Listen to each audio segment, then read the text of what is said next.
Bonjour frères et sœurs, aujourd'hui quelques mots de méditation sur le psaume 34, quelques versets du psaume 34, le psaume de la messe de ce jour. Je m'arrêterai sur les deux premiers versets choisis par la liturgie. Je bénirai le Seigneur en tout temps, sa louange sans cesse à mes lèvres. Il est question de bénédiction, il est question de louange.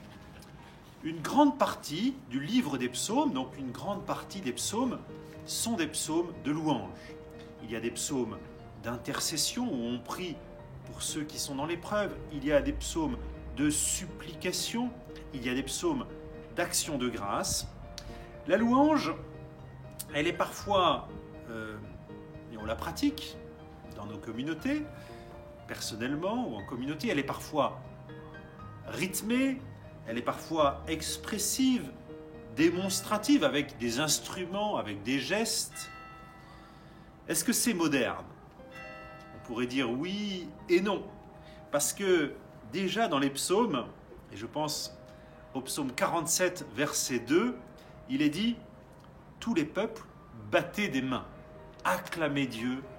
Donc, déjà dans les psaumes, et on le voit dans pas mal de passages de l'Ancien Testament, le peuple juif avait l'habitude de louer Dieu, y compris avec le corps, par des chants, même par des danses. On voit David qui va danser devant l'arche, tellement il est rempli de la joie du Seigneur. Il y a donc la louange qui s'exprime de façon très extérieure, et c'est très bon. Mais il y a aussi la louange, par exemple, monastique. Les moines, les moniales qui chantent parfois, souvent en grégorien, sont des professionnels de la louange. Donc la louange peut être aussi très recueillie, très calme et très sobre, mais aussi très puissante. On peut louer le Seigneur seul, on peut le louer à plusieurs, on peut le faire à voix haute, on peut aussi louer le Seigneur dans son cœur, on peut le faire dans l'église, on peut le faire chez soi, on peut le faire dans la nature, on peut louer le Seigneur partout. Je bénirai le Seigneur en tout temps, dit le psalmiste. Bénir, c'est dire du bien.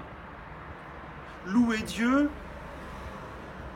c'est dire du bien, non pas de Dieu, mais à Dieu. C'est un peu différent de la prière d'action de grâce, de la prière de remerciement. Rendre grâce, c'est dire merci à Dieu pour ce qu'il a fait pour moi, ce qu'il a fait pour nous. La louange, c'est un peu différent, c'est un compliment, on pourrait dire gratuit. Il s'agit de reconnaître la bonté, la beauté, la splendeur de Dieu, de reconnaître sa vérité. On pourrait prendre un exemple.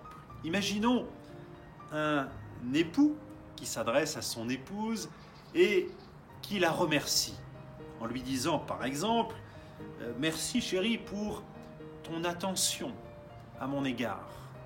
Merci pour le soin, la tendresse que tu as pour moi ou pour les enfants. » Ce serait un remerciement. Ce qui ressemblerait un peu à la louange, on peut faire une louange aussi à une personne, ce serait de lui dire « Oh chérie, comme tu es belle ». C'est totalement gratuit. Et donc la louange adressée à Dieu, c'est de cet ordre-là, c'est un émerveillement gratuit qui vient du fond du cœur, mais qui vient aussi d'un acte de foi, de cette lumière que la foi nous donne sur qui est Dieu. Le psalmiste dit qu'il bénira le Seigneur en tout temps, sa louange sans cesse à mes lèvres. On voit qu'il a pris un engagement, celui d'adresser à Dieu une prière de louange en tout temps. Frères et sœurs, nous pouvons demander au Seigneur de nous apprendre la louange. La louange est extrêmement puissante. Elle éveille notre foi, parce qu'elle implique la pratique de la foi. Et en la pratiquant, elle l'éveille, elle la purifie.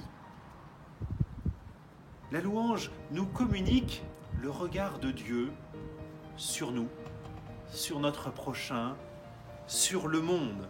Elle nous met en contact avec Dieu, mais elle nous communique ce regard de Dieu qui est un regard d'émerveillement, un regard de joie, un regard de lumière.